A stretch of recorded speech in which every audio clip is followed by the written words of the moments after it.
Hello guys, और सब मस्त होंगे, अच्छे होंगे और अच्छे से अपना पढ़ रहे होंगे। तो मैं आज आपको पीजीटी पोल साइंस का 14 जुलाई का फर्स्ट शिफ्ट का पेपर करवा रहा हूँ। तो पहला क्वेश्चन देखते हैं। पहला क्वेश्चन क्या बोल रहा है? पहला क्वेश्चन बोल रहा है कि if the 8 digit number 258P973 is divisible by 3 the value of 3। मतलब क्वेश्चन में क्या रखा है? 8 डिजिट नंबर दे रखा है, 2 क्या दे रखा है? 258P973। तो ये एक नंबर दे रखा है, ये डिविजिबल है 9 से। तो हमें पी की वैल्यू बतानी। तो डिविजिबिलिटी जो है 9 का क्या बोलता है? सबका सम करके ये देख लो, या तो 0 आना चाहिए या 9 का मल्टीपल आना चाहिए, मतलब 9 से कटना चाहिए। तो ऐड करो सबको। 2 + 5 7, 7 + 8 15, 15 + 7 22, 22 + 9 31, 31 + 7 38 और 38 + 3 41। तो क्या बन गया? 41 + P। तो अब हम P की वैल्यू क्या रखें कि पूरा कट जाए? तो 9 पंजे 45 पे कट रहा है, या 9 चौक 36 पे कट रहा है। तो 36 तो छोटा पड़ रहा है, तो 45 पड़ेगा। 9 पंजे 45। तो 45 बनाने के लिए P की वैल्यू क्या रखनी पड़ेगी? P की वैल्यू रखनी पड़ेगी 4। अगर मैं P की वैल्यू 4 रख दूँ तो 41 + 4 क्या बन गया? 45। तो 45 9 से कट जाएगा, तो P की वैल्यू क्या हो जाएगी? 4।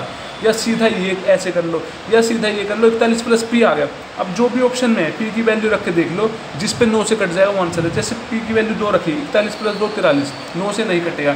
41 की वैल्यू, P की वैल्यू 1 रखो, 41 + 1 42, तो 42 P से नहीं कटेगा, 9 से नहीं कटेगा। तो अगर 3 रखेंगे, 41 + 3, 41 + 4 रखेंगे, तो 41 + 4 45 बन रहा है, और 45 9 से डिविजिबल होता है। तो इसका मतलब है P की वैल्यू कितनी आ जाएगी? 4। तो नेक्स्ट क्वेश्चन देखते हैं। नेक्स्ट क्वेश्चन बोल रहा है कि 2 स्टूडेंट अपेयर इन एग्जामिनेशन। तो एक एग्जामिनेशन के अंदर 2 स्टूडेंट बैठे, one of them secured 16 marks more than other. तो एक जो है दूसरे स्टूडेंट से 16 मार्क्स ज़्यादा लाया। तो एक स्टूडेंट जो है दूसरे स्टूडेंट से कितने मार्क्स ज़्यादा लाया? 16 मार्क्स ज़्यादा लाया। And his marks was 66% of the sum of their marks.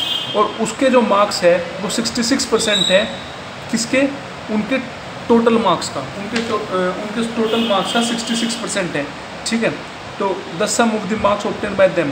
तो उनको कितने मतलब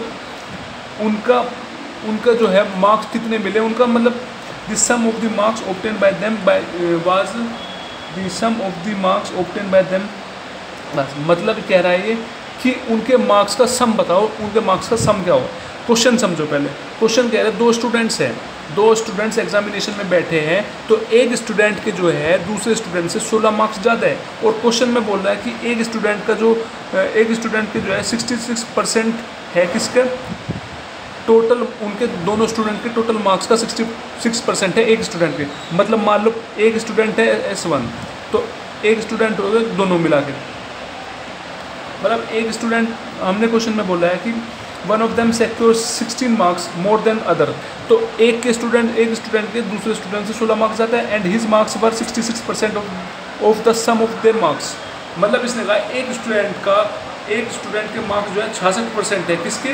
उनके दोनों स्टूडेंट का सम का क्या है? 66% है। दोनों स्टूडेंट के सम का 66% है। तो दोनों स्टूडेंट का सम मान लें कि 100 है मार्क्स का, तो इसका 66% है पहले वाले स्टूडेंट का। तो 100 का 66% 66 हो गया, ठीक, समझ गए। तो अब बताना है कि दोनों का मार्क्स का सम कितना होगा, मतलब इनका जोड़ बताना है दोनों के मार्क्स का। तो अब इसका रेशियो बना लो। किससे कट जाएगा? ये 2 से कट जाएगा। 2 33 जा, 2 50 जा, ठीक, ये बन गया। अब इस क्वेश्चन में क्या बोला है? इस क्वेश्चन में बोला है कि पहले वाले स्टूडेंट के 33 मार्क्स है, तो दूसरे वाले के कितने होंगे? तो S1 + S2 दोनों को मार्क्स का जोड़ 50 है। तो S1 जब 33 है तो S2 कितना हो जाएगा? 17 हो जाएगा। अब 17 हो जाएगा। अब देख, तो इनका डिफरेंस कितना आ रहा है? मतलब इनके मार्क्स का जो डिफरेंस है दोनों स्टूडेंट के कितना आ रहा है? 16 यूनिट आ रहा है। और क्वेश्चन में दे रखा है इन दोनों के मार्क्स का डिफरेंस कितना? 16 है। तो 16 यूनिट किसके बराबर? 16 के। तो 1 यूनिट किसके बराबर? 1 के। 1 यूनिट 1 के बराबर। तो हमसे पूछ रहे दोनों के सम का, दोनों के मार्क्स का सम कितना होगा? तो दोनों के मार्क्स का सम कितना है? 50। तो 50 यूनिट की वैल्यू पूछ रहे हैं। तो 50 यूनिट = 1 × 50। तो कितना बन गया? 50 answer. Option A is correct. I hope समझ में आया होगा आपको ये चीज़। नेक्स्ट क्वेश्चन देखते हैं। नेक्स्ट क्वेश्चन क्या बोल रहा है?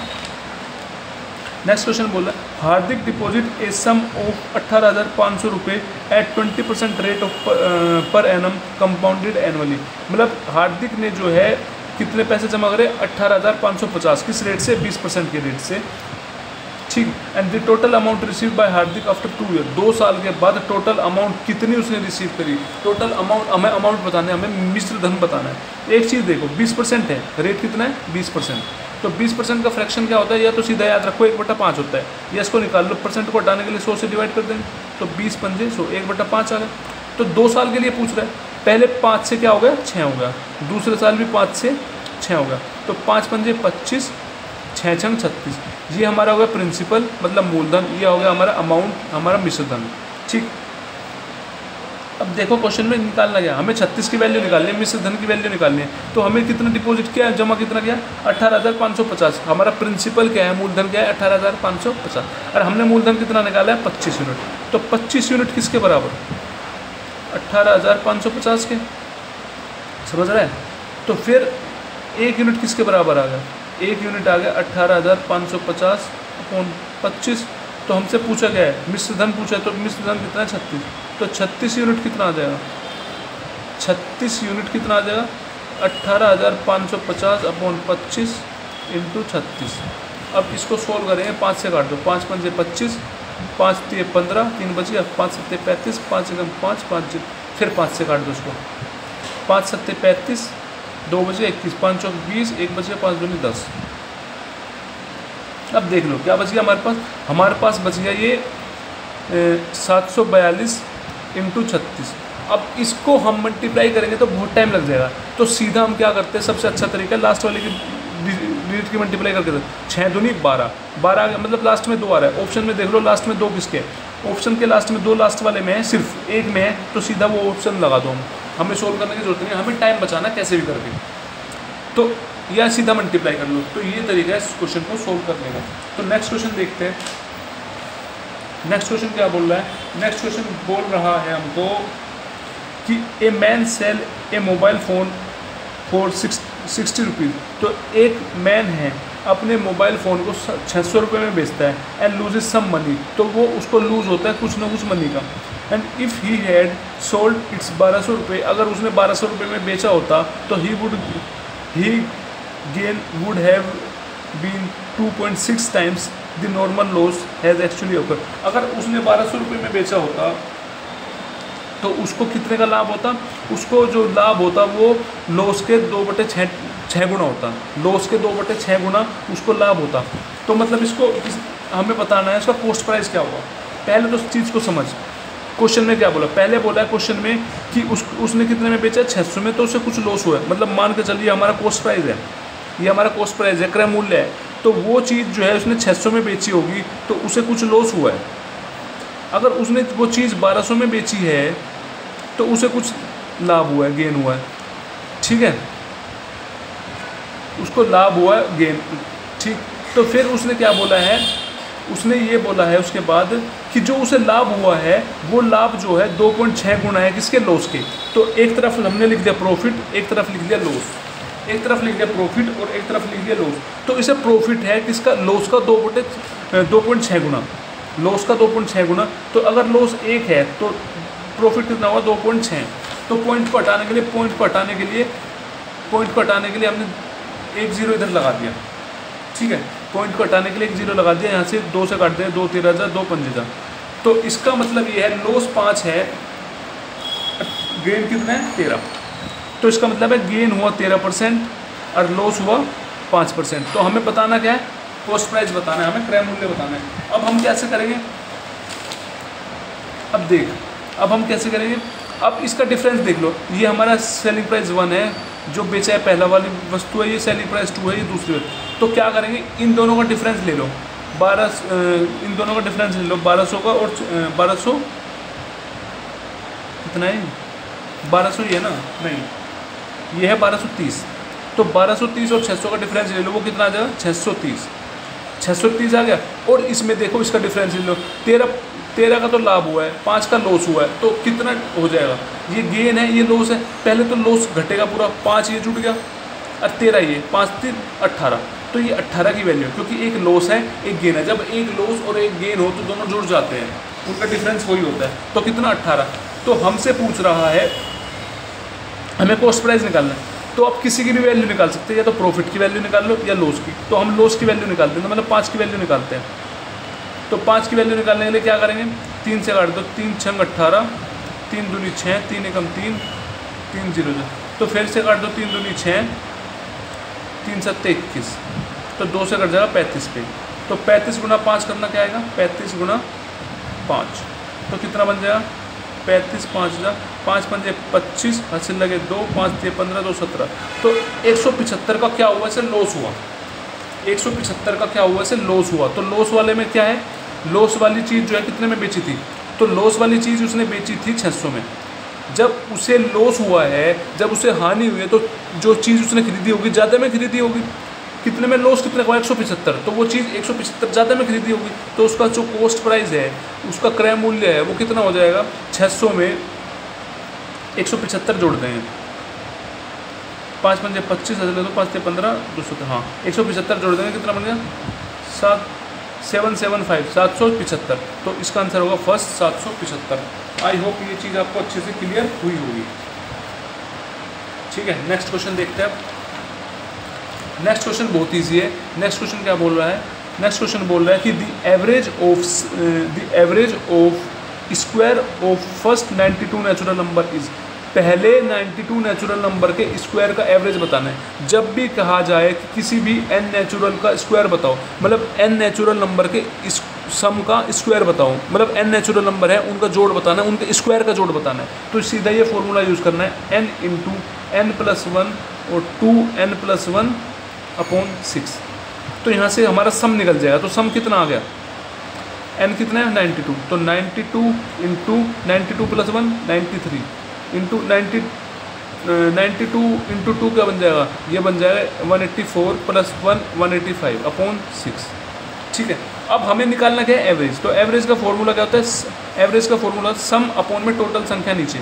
तो सम कितना हमारा 92 93 इंटू 185 अपॉन 6, और अपॉन में आता है टोटल। टोटल कितने हैं, 92 संख्या है। ठीक, तो क्या बन गया हमारे पास 92 इंटू 93 इंटू 185, तो अपॉन में ये 6 नीचे है, तो नीचे चले जाएगा 6 इंटू 92, तो 92 से गया 92 कट, 6 से देख लो कुछ कट रहेगा, 3 से काट लो, 3 दूनी 6, ये बन जाएगा 3 3 9, 3 एकम 3। ठीक है, अब कितना बन जाएगा ये, अब इसकी मल्टीप्लाई करो आपस में, तो 185 इंटू 31 कितना बनेगा, 185, 5 3 15 हाथ से लगाए, 8 3 24 25 हाथ से लगे 2, 3 एकम 3 5, तो 5 8 5 13 हाथ से लगाए 5 6 7 5, तो क्या बन गया 5735 अपॉन 2। तो अब इसको डिवाइड कर दो, तो 5735 को 2 से डिवाइड कर दो, 2 दूनी 4, 1 बच गया 17, 2 8 16, 1 बच गया 13, 2 6 12, 1 बच गया 15, 2 7 14, 1 बच गया, 0 बढ़ा दी तो पॉइंट लग गया, 2 5 10, तो 28 क्या आ गया आंसर 2867.5। तो option A is correct, option A is correct. तो नेक्स्ट क्वेश्चन देखते हैं। नेक्स्ट क्वेश्चन क्या बोल रहा है, नेक्स्ट क्वेश्चन बोल रहा है the value of x in the proportion 13:70 ratio 26:x, x की वैल्यू निकालनी है। तो इस टाइप के क्वेश्चन को क्या बताया, ये अपॉन में ये बराबर लिख दो, ये अपॉन ये, मतलब 13/70 बराबर लिख दो 26/x के। यहाँ से x की वैल्यू निकालनी है, तो x डिवाइड में उधर जाकर मल्टीप्लाई में चला जाएगा, तो 13x बन गया, ये 26 है इधर, ये डिवाइड में उधर जाकर मल्टीप्लाई में हो जाएगा 70। अब x की वैल्यू निकालिए, मल्टीप्लाई में उधर जाकर डिवाइड में हो जाएगा, तो x की वैल्यू क्या हो जाएगी 26 इंटू 70/13, तो 13 दूनी 26, तो x की वैल्यू कितने आ गई 140। तो ऑप्शन ए इज़ करेक्ट। ठीक,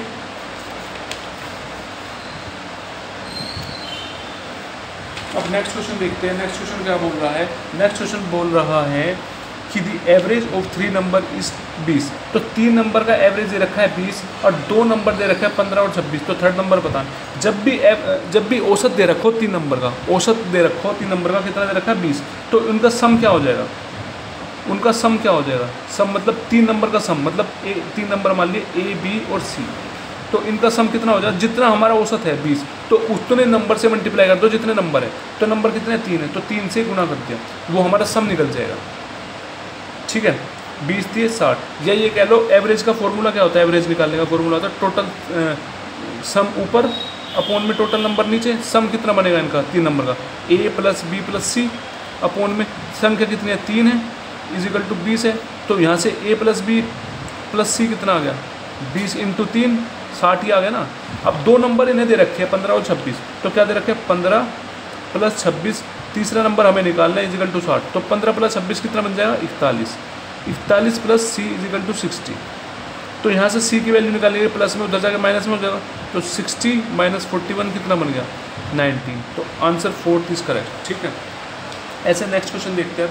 नेक्स्ट क्वेश्चन क्या बोलता है कि A and B working together can do a piece of work 20 दिन, तो A और B दोनों एक साथ काम शुरू करते हैं और 20 दिन में काम खत्म करते हैं, तो B alone can do the same work in 100 days, और B अकेला उसी काम को 100 दिन में कर देता है। How long will A alone take to do the same work, तो खाली A उस काम को कितने दिन में करता है, तो देख A + B किसी काम को मिलकर 20 दिन में करते हैं, खाली B उसी काम को 100 दिन में कर देता है, तो इसका अगर हम एलसीएम ले लिए तो हमें पता चल जाएगा टोटल काम कितना है, 100 और 20 का क्या ले लिया एलसीएम ले लिया, तो 20 × 5 100, 20 × 20 20 × 5, तो टोटल वर्क आ गया 100, टोटल वर्क कितना आ गया 100, तो अगर हम टोटल वर्क में से टोटल टाइम घटा देंगे तो हमें पता चल जाएगा कि एक दिन में उन्होंने कितना काम किया, तो 100 / 20 तो 5 आ गया, तो A B दोनों ने मिलकर एक दिन में 5 काम किया, 100 / 100, तो B ने एक दिन में मिलकर 1 काम किया, तो A + B दोनों ने मिलकर एक दिन में कितना काम किया 5, तो B ने 1 काम किया, तो A ने कितना किया होगा काम 4।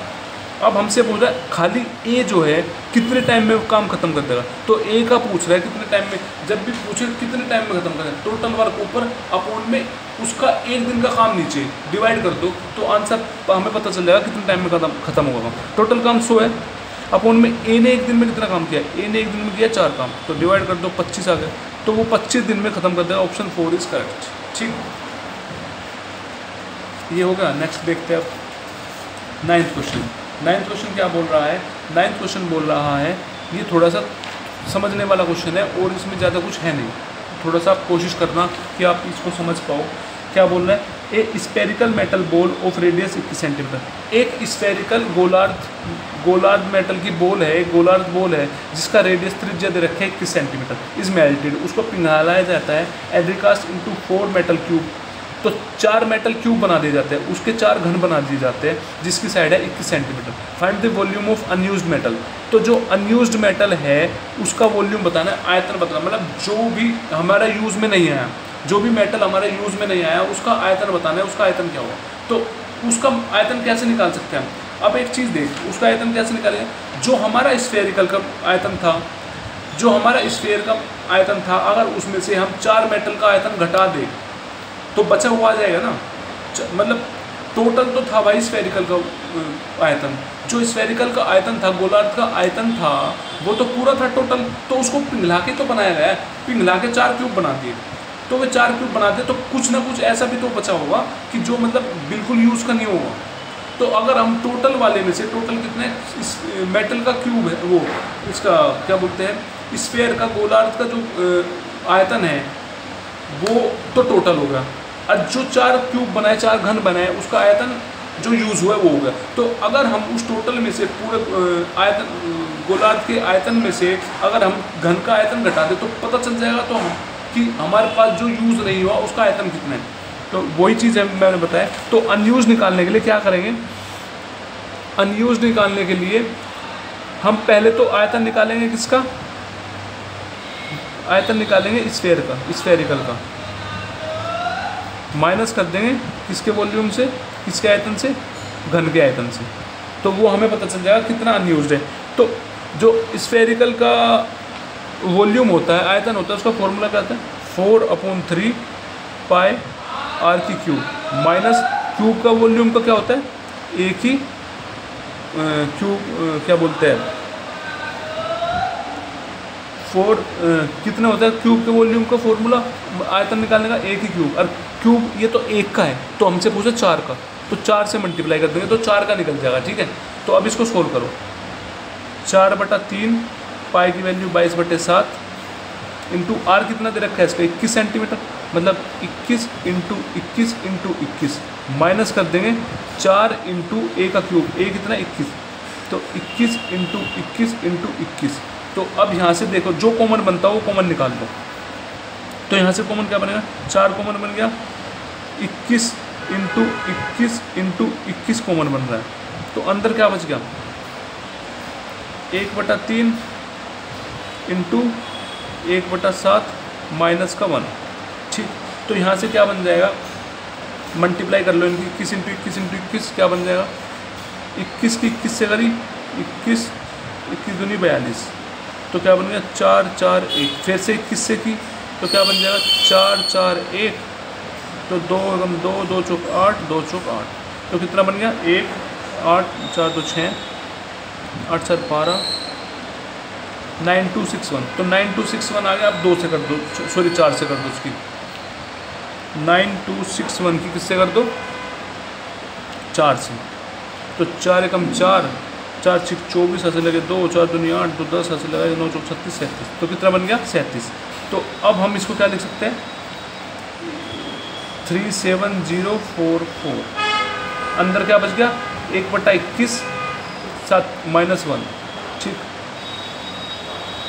तो 37044 इंटू में 21 1 माइनस 21 बन गया, कितना बन गया 20, 21 में से 1 गया 20 बचा, तो 20/21। ठीक, 20 बटा क्या बच गया 21 बच गया।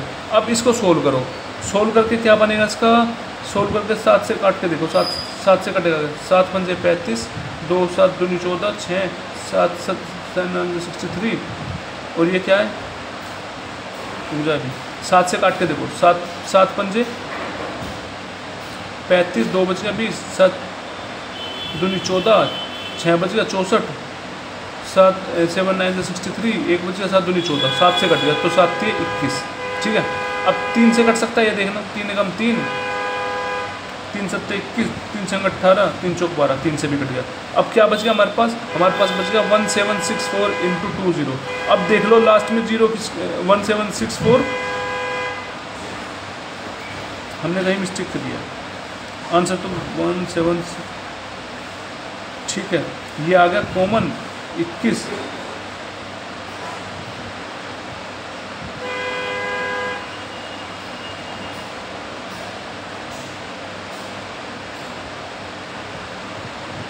तो इसकी अब ये आ गया, इसकी मल्टीप्लाई कर लेंगे, वो हमारा आंसर आ जाना। ठीक है, नेक्स्ट देखते हैं। अब इसमें शायद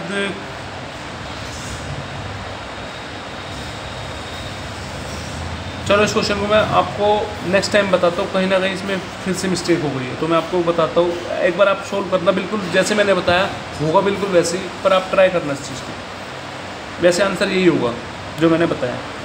अब नेक्स्ट क्वेश्चन देखो, this simple interest on a some is 324। जो सिंपल इंटरेस्ट है, साधारण ब्याज है, वो कितना दे रखा है 324, और 4 साल के लिए रेट है 3%। तो सम बताना है, मतलब प्रिंसिपल बताना है, मूलधन बताना है। तो सिंपल इंटरेस्ट कितना है, सिंपल इंटरेस्ट निकालने का फॉर्मूला क्या बताया था मैंने, साधारण ब्याज R इंटू टी, रेट है 3% 4 साल के लिए, 3 चौक 12, तो 12 यूनिट की वैल्यू जो है हमें कितनी दे रखी है 324। तो यहाँ से 1 यूनिट की वैल्यू कितनी आ जाएगी 324/12।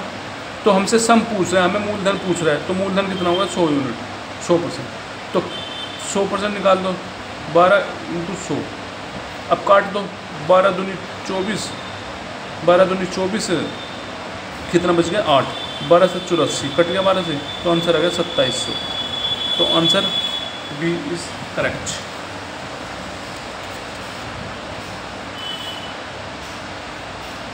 नेक्स्ट क्वेश्चन देखते हैं। अब नेक्स्ट क्वेश्चन क्या बोल रहा है, नेक्स्ट क्वेश्चन बोल रहा है कि ए मैन बाय, क्या बोल रहा है, a man buy a second hand car, एक आदमी ने सेकंड हैंड कार खरीदी 4,77,000 में, एंड स्पेंड खर्च किया उस पर 86,000 रुपये रिपेयर में। तो 86,000 रुपये रिपेयर में खर्च कर दिए। What should be the selling price, तो उसे कितने में उसे बेचनी चाहिए if we want to earn 5% profit, तो उस पर वो 5% प्रॉफिट मिल जाए। एक चीज़ देख, जो उसने चीज़ खरीदी है वो खरीदी कितने में से, 4,77,000 और उस पर खर्च कर दिया 86,000। तो इसका मतलब है जो खर्च किया वो भी तो कॉस्ट प्राइस में जुड़ेगा ना, मतलब वो भी तो आएगा कि इतने में खरीदी है। तो दोनों को जोड़ दो, उससे हमें कॉस्ट प्राइस पता चल जाएगा कितने में उसने खरीदी।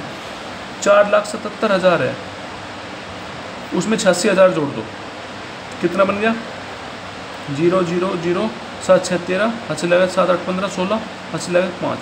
तो 5,63,000 में उसने चीज़ खरीदी है, कितने में खरीदी, 5,63,000 में चीज़ खरीदी है, ठीक। तो फिर वो बोलते हैं उसे कितने में बेचनी चाहिए कि उसे 5% का प्रॉफिट हो जाए। तो 5% का प्रॉफिट का मतलब उसे कितने में बेचनी होगी, 105 में बेचनी होगी। तो अब जो है, जो ये खरीदी है इतने में खरीदी है, और जो चीज़ हम खरीदते हैं उसको हम क्या मान के चलते हैं, 100 यूनिट।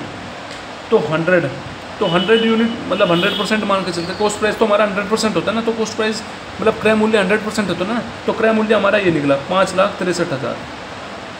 तो एक यूनिट यहाँ से किसके बराबर आ गई, 5,63,000 के। तो हमसे पूछा 105 यूनिट की वैल्यू, तो 105 यूनिट की वैल्यू निकाल दो, एक यूनिट निकल गया था 100, तो 5,63,000 यहाँ से निकल जाएगा 105 यूनिट की वैल्यू निकाल दो, 5,63,000 अपॉन 100 इंटू 105, तो 2 जीरो से 2 जीरो कटेगी। अब जीरो लास्ट में, जीरो जिसके ऑप्शन में, जीरो तो सब में, तो मल्टीप्लाई करनी पड़ेगी इसकी, अब और कोई चारा है नहीं। तो क्या बच गया, 5630 की 105 से मल्टीप्लाई कर दो, तो 0 5 15 हासिल लगा, 5 29 31 हासिल लगे 3, 5 5 25 3 28, तो 0 0 0 0 0 1 से किया तो क्या बन जाएगा, 0 3 6 5, तो क्या बन गया 0 5 1 8 3 11 6 2 8 और 5, क्या बन गया 581150। तो इसका आंसर होगा सेकंड, ठीक है। आई होप आपको ये चीज़ अच्छे से क्लियर हो रही होगी। तो नेक्स्ट क्वेश्चन देखते हैं। अब नेक्स्ट क्वेश्चन क्या बोल रहा है, नेक्स्ट क्वेश्चन बोल रहा है कि a bus is moving at the speed of 14 kilometre per hour. एक बस जो है किसी स्पीड से जा रही है, 14 किलोमीटर पर आवर की स्पीड से जा रही है। इफ़ स्पीड इज़ रिड्यूस 63%, तो 63% उसकी स्पीड घटा दी, तो नई स्पीड क्या हो, सीधी सी बात है 14 किलोमीटर पर आवर की स्पीड से जा रही है, तो हम निकाल दो कितने में, कितनी घटा दी, 63%। तो 63% घटा दी है, तो 63% निकाल दो उसका, क्या बन जाएगा 63% इसका, 63 इंटू 14 करना, 4 3 12 हासिल लगा, 4 24 25 63, तो क्या बन गया 8 8 2, तो 882 डिवाइडेड बाई 100 कितना बन गया 8.82। तो कितनी कम हुई, 8.82। तो उसकी स्पीड थी 14 में से 8.82 कम होगी, तो नई स्पीड क्या बन जाएगी, माइनस कर दो, 10 में से 2 गए 8 बचे, 9 में से 8 गए 1 बचा, 13 में से 8 गए 5 बचे, तो 5.18। तो ऑप्शन ए इज़ करेक्ट, ठीक। तो अब एक नेक्स्ट क्वेश्चन देखते हैं। नेक्स्ट क्वेश्चन क्या बोल रहा है, नेक्स्ट क्वेश्चन हमको बोल रहा है कि क्या बोल रहा है, नेक्स्ट क्वेश्चन बोल रहा है कि Sumant can complete A work in 15 days. Sumant जो है किसी काम को 15 दिन में करती है, and Kumar can complete the same work in 45 दिन। कुमार किसी काम को 45 दिन में खत्म करते हैं। If they want to complete the work by working 3 days each alternate start. तो मतलब ये जो है काम कंप्लीट करने के लिए इन्होंने अल्टरनेट डेज काम किया, पर अल्टरनेट डेज कैसे काम किया, 3 दिन एक ने काम किया, फिर दूसरे ने शुरू किया, दूसरे ने 3 दिन काम किया, फिर पहले वाले ने काम शुरू किया, वो लगातार 3 दिन किया, फिर दूसरे वाले ने किया, वो लगातार 3 दिन किया। तो हमें बताना है how many days will it take to complete the whole work, तो वो कितने दिन में काम कंप्लीट कर देंगे। तो अब देख, सुमंत है, सुमंत ने किसी काम को 15 दिन में ख़त्म किया, और कुमार है, कुमार ने किसी काम को 45 दिन में ख़त्म। अगर हम इसका एलसीएम ले लें तो हमें पता चल जाएगा टोटल काम कितना है। भाई निकाल लो टोटल काम कितना है, 15 और 45 का एलसीएम, तो 15 एकम 15 15 3 45, 3 से कर दिया, तो टोटल काम आ गया हमारा 45, टोटल वर्क आ गया 45। अगर टोटल काम में से हम टोटल टाइम घटाते तो हमें पता चल जाएगा वो एक दिन में कितना काम कर रहा है। तो 45 डिवाइडेड बाई 5 तो बन गया 3, तो सुमंत जो है एक दिन में 3 काम कर रही है, तो 45 डिवाइडेड बाई 45, तो और कुमार एक दिन में 1 काम कर रहा है। तो अब देखो दोनों ने काम मिलकर शुरू किया, तो सुमंत दोनों ने काम शुरू किया और सुमंत ने स्टार्टिंग की लगातार 3 दिन तक काम करने की। तो सुमंत जो है एक दिन में कितना काम कर रही है, 3 काम कर रही है। तो जब एक दिन में 3 काम कर रही है तो 3 दिन में कितना काम कर लेगी, 9 काम कर लेगी। और जो कुमार है कुमार जो है एक दिन में एक काम कर रहा है, तो 3 दिन में कितना काम कर लेगा? 3 दिन में 3 काम कर लेगा। तो इसका मतलब है इन्होंने 6 दिन में मिलके कितना काम कर लिया? 9 3 12 काम कर लिया। तो 12 काम कर लिया, काम कितना करवाना है? 45। तो इसके पास पहुँचो 45 के 5, तो अगर 12 से 4 से मल्टीप्लाई करेंगे 12 चौक 48, ये तो ज़्यादा, तो 3 से मल्टीप्लाई करेंगे 12 3 36, तो 36 काम, और इधर भी 3 से मल्टीप्लाई करने 6 3 18, तो मतलब 18 दिन के अंदर 36 काम हो चुका है। अब काम कितना बच गया? 9 काम। अब बारी किसकी आई? सुमंत के करने की। बारी किसकी आई? सुमंत के करने की। सुमंत एक दिन में कर रहा है 3 काम, तो 3 दिन में मिलकर कितना काम कर देगा? 9 काम। तो 9 काम और कर दिया 3 दिन में, तो 36 9 45 काम तो देख पूरा हो गया, और 8 3 21, तो 21 दिन में काम कंप्लीट हो गया। तो इसका आंसर होगा 21। आई होप समझ में आया होगा आपको अच्छे से। नेक्स्ट क्वेश्चन देखते हैं। अब नेक्स्ट क्वेश्चन क्या बोल रहा है? नेक्स्ट क्वेश्चन बहुत ईजी है, बहुत ज़्यादा ईजी है। तो वो कैसे करेंगे? तो मोहन और Sohan participate in 4 kilometre race. तो मोहन और सोहन है जिसने पार्टिसिपेट की 4 किलोमीटर रेस में। तो Sohan start x metre ahead of Mohan. तो सोहन जो है स्टार्टिंग में ही मोहन से x किलोमीटर आगे था, x मीटर आगे था। Mohan and Sohan finish the race at the same time. तो मोहन और सोहन ने दोनों ने एक टाइम पे ख़त्म की रेस, और मोहन की स्पीड 20 किलोमीटर पर आवर थी, सोहन की स्पीड 80 किलोमीटर पर आवर थी। तो x की वैल्यू बतानी है। क्वेश्चन में क्या बोला है? मोहन और सोहन ने 4 किलोमीटर रेस में हिस्सा लिया। तो सोहन जो है स्टार्टिंग में जो है x मीटर आगे था मोहन से। तो मोहन और सोहन ने दोनों ने मिलकर सेम टाइम पे रेस ख़त्म करी। तो टाइम दे रखा है सेम। टाइम क्या दे रखा है? सेम दे रखा है। जब भी टाइम सेम दे रखा होता है तो स्पीड जो है बराबर, जितनी स्पीड होगी तो डिस्टेंस भी उतनी ही होगी। जब भी क्वेश्चन में टाइम बराबर दे दे तो जितनी स्पीड होगी उतनी डिस्टेंस होगी, और जितनी डिस्टेंस होगी उतनी स्पीड होगी। तो मोहन की स्पीड दे रखी है 20 किलोमीटर और सोहन की दे रखी है 18 किलोमीटर। एक्स की वैल्यू बतानी है, मतलब कितना आगे था ये बताना है स्टार्टिंग में। तो यहाँ पे लिख दिया मैंने मोहन, यहाँ पे लिख दिया सोहन। मोहन की स्पीड थी 20 किलोमीटर पर आवर, सोहन की स्पीड थी 18 किलोमीटर पर आवर। इसका रेशियो ले लेंगे, 2 10 जा 2 9 जा। तो जो डिस्टेंस है, डिस्टेंस कितनी बनी? 10 किलोमीटर 9 किलोमीटर। ठीक है, डिस्टेंस कितनी बनी? 10 किलोमीटर। मोहन चला 10 किलोमीटर, सोहन चला 9 किलोमीटर। ये बन गया हमारी डिस्टेंस। अब क्वेश्चन में जो दे रखा है, क्वेश्चन में दे रखा है, और जो स्टार्टिंग की बात है, ये डिस्टेंस 9 चला, ये चला 10 मीटर, ये चला 9 मीटर। तो इनके बीच का डिफरेंस कितना है? 1 यूनिट। तो हमें इस 1 यूनिट की वैल्यू बतानी है। 1 यूनिट ही तो x है हमारा, क्योंकि क्वेश्चन में बता रहा है जो इनके बीच का डिफरेंस है वो x है। तो और इनके बीच का डिस्टेंस का डिफरेंस कितना है? 1 यूनिट। तो हमें 1 यूनिट की वैल्यू निकालनी है, क्योंकि डिफरेंस ही पूछ रहा है कि उनके बीच का डिस्टेंस का डिफरेंस कितना है। तो आपको पता है 4 किलोमीटर पूरी रेस है।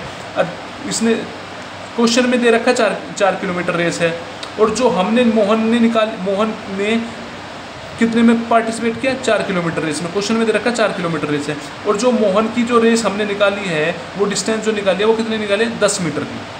तो 10 मीटर किसके बराबर? 4 किलोमीटर के। किलोमीटर को मीटर में बदलना पड़ेगा, तो 1000 से मल्टीप्लाई करके। तो कितना बन गया? 10 मीटर किसके बराबर होगा? 4000 मीटर के। तो 1 मीटर यहाँ से कितने के बराबर आएगा? 400 के। तो कितने के बीच का डिफरेंस होगा? 400। इसका आंसर हो जाएगा बी। देख क्वेश्चन को दोबारा समझो। क्वेश्चन में क्या बोला? क्वेश्चन ने बोला है कि मोहन और सोहन ने पार्टिसिपेट किया 4 किलोमीटर रेस में। तो सोहन जो है स्टार्टिंग में x मीटर आगे था मोहन से। ठीक है, डिस्टेंस में x किलोमीटर आगे था, x मीटर। तो उन्होंने जो मोहन और सोहन ने जो रेस फिनिश की है वो दोनों ने एक टाइम पे की है।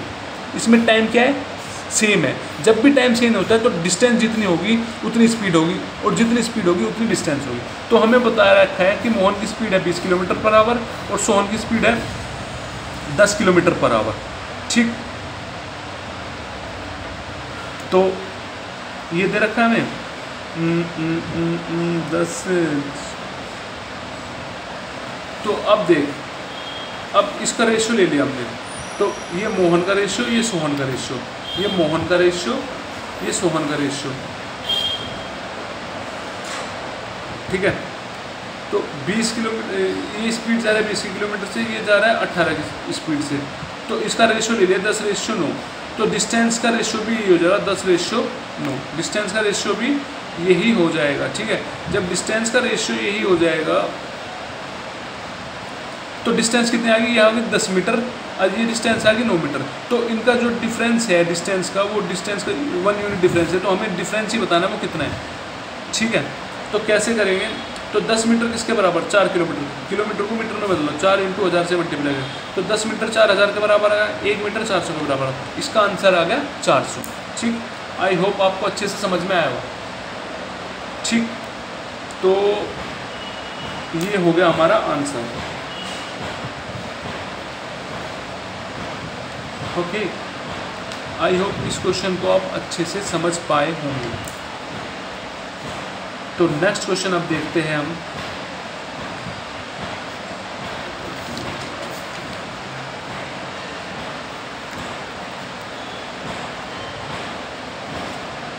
अब नेक्स्ट क्वेश्चन क्या बोलता है, नेक्स्ट क्वेश्चन देखते हैं अब हम। नेक्स्ट क्वेश्चन बोल रहा है A and B start a business by investing 35,000 और 20,000 रेस्पेक्टिवली। मतलब ए और बी ने स्टार्ट किया किसी बिजनेस को, उस पर इन्वेस्ट किया, ए ने 35,000 इन्वेस्ट किया, बी ने 20,000 इन्वेस्ट किया। आफ्टर 5 मंथ, 5 मंथ बाद B left the business, B ने छोड़ दिया बिजनेस को, और C join the business, C ने ज्वाइन किया बिजनेस, और उसने कितने इन्वेस्ट किए, 15,000 रुपये। तो the profit earn at the end of the year 84,250। तो जो प्रॉफिट हुआ, उसे लाभ हुआ एंड में ईयर के, वो हुआ 84,250। तो हमें बताना है कि बी का प्रॉफिट कितना हुआ। तो एक तरफ लिख लिया ए, एक तरफ लिख लिया बी, और एक तरफ लिख दिया सी। तो इसका ए ने कितना इन्वेस्ट किया, 35,000, बी ने कितना इन्वेस्ट किया, 20,000, सी ने कितना इन्वेस्ट किया, 15,000। तो रेशियो बना देंगे, कट जाएगा, तो 5 से फेर तो 5 × 7 = 35, 5 × 4 = 20, 5 × 3 = 15। तो रेशियो बन गया 7:4:3। और आपको हमेशा याद है कि अगर हमें प्रॉफिट निकालना होता है, प्रॉफिट का फॉर्मूला क्या होता है, जितनी इन्वेस्टमेंट इनटू टाइम। प्रॉफिट निकालने का फॉर्मूला होता है इन्वेस्टमेंट इनटू टाइम। तो इन्वेस्टमेंट तो हमें पता है, इन्वेस्टमेंट 7, 4, 3 है। तो अब टाइम की गुणा कर देंगे। तो ए और बी ने स्टार्ट किया था काम, 5 महीने बाद बी ने छोड़ दिया, तो बी ने कितना काम किया, 5 महीने, तो इंटू 5 टाइम कर दिया। और ए ने पूरे 12 के 12 महीने किया। तो बी का काम खत्म होने, जब बी हट गया था तो सी आया था, सी ने कितने महीने करा हुआ, 7 महीने काम किया हुआ। तो इसका रेशियो क्या बन गया, इसका जो रेशियो है हमारे पास, इसका रेशियो बन गया 5 × 7 = 35, 5 × 20, 5 × 3, तो 12 × 7 = 84, ये 5 × 20 और 7 × 21। तो ये आ गया हमारा प्रॉफिट। तो प्रॉफिट, टोटल प्रॉफिट कितना आ गया 1 साल बाद, 84, 20, 104, 125। तो 125 प्रॉफिट हमारा अगर क्वेश्चन में दे रखा कितना प्रॉफिट है साल भर के बाद, 84,250। तो मतलब जो 125 की यूनिट की वैल्यू है वो दे रखी है 84,250। तो यहाँ से एक यूनिट की वैल्यू क्या आ जाएगी, 84,250 अपॉन 125। ठीक है, तो यहाँ से हमें निकालना क्या है, हमें निकालना है बी का प्रॉफिट कितना हुआ, इसका बी का प्रॉफिट कितना, बी का प्रॉफिट कितना है 20। तो 20 यूनिट की वैल्यू चाहिए। तो 20 यूनिट की वैल्यू कितना है, 84,250 अपॉन 125 × 20। अब काट दो, जिससे कट दो, 5 से काट दो, 5 दूनी 10, 2 बच गया, 5 × 5 = 25। तो यहाँ से काट दो, 5 से कम 5, 3 बच गया, 5 × 6 = 30, 4 बच गया, 5 × 8 = 40, 2 बच गया, 5 × 5 = 25। फिर काट दो 5 से, 5 × 5 = 25, फिर कट जाएगा, 5 × 3 = 15, 1 बच गया, 5 × 3 = 15, 3 बच गया, 5 × 7 = 35 और 0। फिर 5 से कट जाएगा, 5 × 5 = 36, 3 बच गया, 37, 5 × 7 = 35, 2 बच गया, 5 × 4 = 20। तो 674 क्या बच गया, 674 की मल्टीप्लाई 20 में कर दो। अब 20 में अगर हम मल्टीप्लाई करो मल्टीप्लाई 674 × 2 से कर दो, 4 दूनी 8, 7 दूनी 14, हाथ से लगा, 6 दूनी 12, 13। तो 1 0 बढ़ जाएगा क्योंकि 0 हमने लिखा नहीं था। तो 13,480। तो इसका आंसर होगा 13,480। Option first is answer. ठीक, आई होप आपको ये चीज़ समझ में आई होगी, अच्छे से क्लियर हो गई होगी। ठीक है, तो नेक्स्ट क्वेश्चन देखते हैं। नेक्स्ट क्वेश्चन क्या बोलता है, नेक्स्ट क्वेश्चन बड़ा ही अच्छा खासा क्वेश्चन है। वो क्या बोल रहा है, देखो, the curved surface area of right circular cylinder having radius 13 centimetre, height 12 centimetre. तो हमें किसी भी सिलेंडर का कर्व्ड सरफेस एरिया निकालना है, उसकी रेडियस दे रखी है 13 सेंटीमीटर, हाइट दे रखी है 22 सेंटीमीटर। मतलब क्या बोल रखा है, किसी भी पृष्ठीय क्षेत्रफल, मतलब बेलन के पृष्ठीय क्षेत्रफल हमें निकालना है जिसकी त्रिज्या दे रखी है 13 सेंटीमीटर और हाइट दे रखी है 12 सेंटीमीटर। मतलब किसी भी बेलन का अगर हमें पृष्ठीय क्षेत्रफल निकालना है, तो उसका फॉर्मूला क्या होता है, कर्व्ड सरफेस एरिया का फॉर्मूला क्या होता है, पृष्ठीय क्षेत्रफल निकालने का बेलन का, वो होता है 2 पाई आर एच, तो 2 पाई आर एच होता है।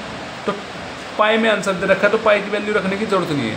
तो रेडियस जो है, त्रिज्या कितने दे रखे हैं 13 सेंटीमीटर, हाइट कितनी दे रखी है 22, ऊंचाई दे रखी है 22 सेंटीमीटर। तो इसकी मल्टीप्लाई कर दो, मल्टीप्लाई करके आंसर क्या आ जाएगा, तो 22 दूनी 44, 44 की गुणा कर दो 13 में, 44 की गुणा कर दो 13 में, 4 3 12, हंसला 4 3 12 13, तो 44 आंसर आया 2 4 3 7 5, 572 पाए। इसका आंसर होगा ऑप्शन सेकंड, 572 पाए। आई होप समझ में आया होगा।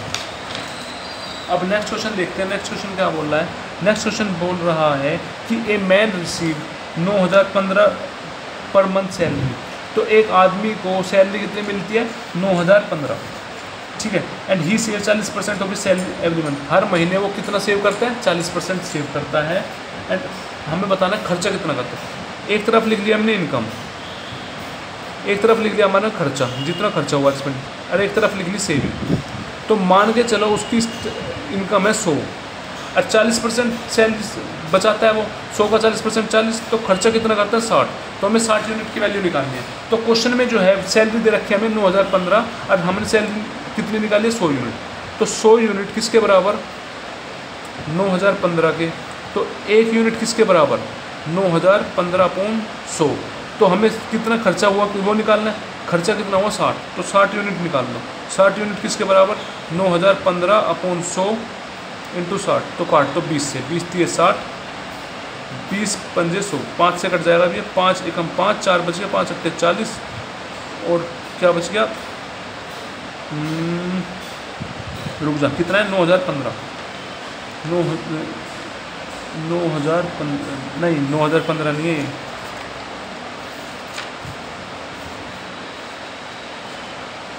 9015 ही है शायद, मतलब करते हैं इसको, 9015 है, इसको 5 से डिवाइड करना है, 5 एकम 5, कितना बच गया 4, 5 अट्ठे 40, 0 बच जाएगा, 5 अट्ठे 40, 400 हो गया, 1 बच गया, 5 3 15, तो कितना आंसर आ गया हमारा, हमारा आंसर आ जाएगा 1803, ये अपना आंसर है, ठीक है।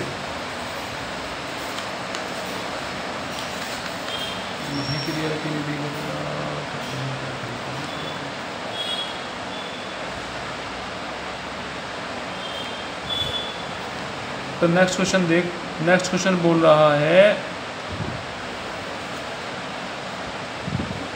ये क्वेश्चन क्लियर नहीं है तो इस क्वेश्चन को मैं आपको बाद में बताता हूँ। अब देखो नेक्स्ट क्वेश्चन, नेक्स्ट क्वेश्चन क्या बोल रहा है, नेक्स्ट क्वेश्चन बोल रहा है कि by selling an article 81% of mark price, मतलब उसने एक आर्टिकल को बेचा 81% मार्क प्राइस पे and A trade makes loss 10%, तो उसे कितने का लॉस होगा 10% का लॉस होगा। तो what will be the profit, उसे प्रॉफिट कितना होगा, ही सेल, अगर वो 95 मार्क प्राइस के 95% पे बेचता है, उसे कितना प्रॉफिट होगा यदि वो मार्क प्राइस के 95% पर बेचता है, तो उसे कितना प्रॉफिट होगा। ये चीज़ देखो, हमें निकालना क्या है, मार्क प्राइस वाले प्रॉफिट को निकालना है, मार्क प्राइस वाले प्रॉफिट को निकालना है, और जो दूसरा मार्क प्राइस जो प्रॉफिट है वो हमारा इसलिए नीचे आना चाहिए, मतलब जिसकी वैल्यू निकालते हैं उस जैसी वैल्यू दूसरी तरफ नीचे आती है। मतलब वही मैं बताना चाह रहा हूँ कि मार्क प्राइस की जो 81% वैल्यू है तो 81% वाला नीचे आएगा, क्योंकि हमें मार्क प्राइस वाला निकालना है। अब एक चीज़ ध्यान रखो, इसने जो है किसी चीज़ को बेचा मार्क प्राइस के 81% पे, उसे लॉस हुआ 10% का, मतलब मार्क प्राइस के जो 81% है उसकी वैल्यू दे रखी है इसने 10% लॉस का मतलब है 90 यूनिट। समझना बात को ध्यान से, उसने जो चीज़ आर्टिकल खरीदी है 81% खरीदी, 81% चीज़ आर्टिकल बेची है और उसे लॉस हुआ 10% का। 81% बेचने पे मार्क प्राइस के 90 का 10% का लॉस था, तो 90 में उसने बेची होगी, तो 1% यहाँ से किसके बराबर आ गया 90 अपॉन 81 के। तो हमसे पूछा गया प्रॉफिट, पूछा कितना प्रॉफिट होगा अगर हम 95% मार्क प्राइस पे बेचें, तो 95% पे कितना बेचेंगे 90 अपॉन 81 इंटू 95, तो काट दो 9 से कट जाएगा, 9 9 81, 9 2.5 90, तो क्या बच गया 950 अपॉन 9। अब इसको डिवाइड कर दो, डिवाइड करेंगे 9 से 950 को, 9 1 जा 9, 0 लग गया, 5 बच गया, 9 1 जा 9 कट गया, ये 50 रह गया, तो 9 4 जा 36, 9 5 जा 45, तो 5 बच गया। तो क्या आंसर आ गया हमारे पास? हमारे पास जो आंसर आया है सुंजाबी 81 है ना, 9 ढाई 81, 9 9 81, तो हमारे पास कितना आ जाएगा?